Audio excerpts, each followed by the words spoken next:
Good morning, your host, everybody. San Francisco, how are we doing tonight? Hell yeah, I love that energy. I love moving back out here in San Francisco. It's so good to see this very diverse room, but I just want to settle one thing and one thing clear. I am Chinese. Thank you. So Chinese people, I see you in the room. White people in the room, you can stop playing guess what kind of Asian he is in your head. You don't need to do that anymore. Yeah. One of the weird things that I realized about being Chinese is that a lot of times white people can still sometimes mess up my name. Like, because my last name is just 4 letters, G-U-A-N. One time my white friend's woke wife said, how to pronounce your last name? I said it was Guan. And all she heard said was, wait, is it pronounced Dan Guan? And I'm like, bitch, where'd you get the accent from? You should learn to speak English. Catherine. Hey, I'll tell you though, it gets weirder with middle names, because I have a Chinese middle name. It's pronounced Zhonghua. And I feel like the problem with BIPOC middle names is that most people expect there to be some sort of deeper meaning, like one with God. So, you get this? So one time I actually asked my mom, I said, hey mom, what does my middle name actually mean? And all she heard and said was, right, your middle name just means Chinese guy, actually.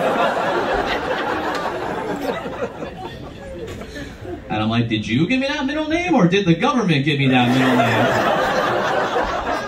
I don't even know anymore. It's 2022, or as I call it, year 2 of the pandemic, and I think about the ways that I've changed as a person the last 2 years, as I'm sure you guys have changed. Like, one of the ways I've changed is I've grown out my hair, because I want to look sexier. Thank you, it's clearly working, apparently.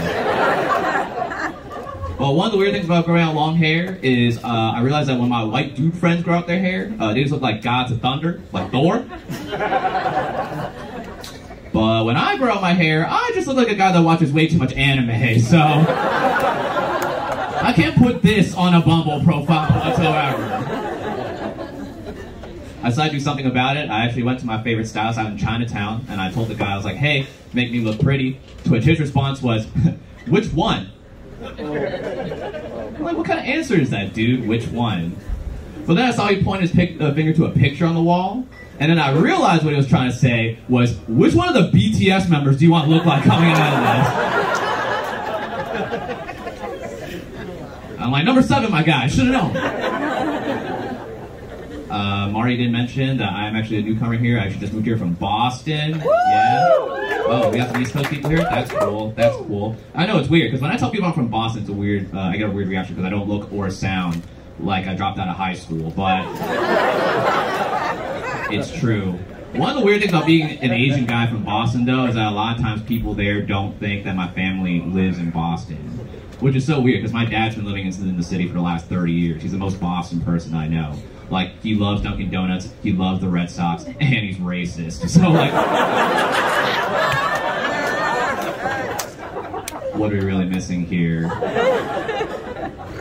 Yeah, one time we went to a Home Depot together, and the store associate looked at both of us, and she was like, no way, honey, I'm not gonna talk to him. I'm only gonna talk to you because I don't deal well with accents.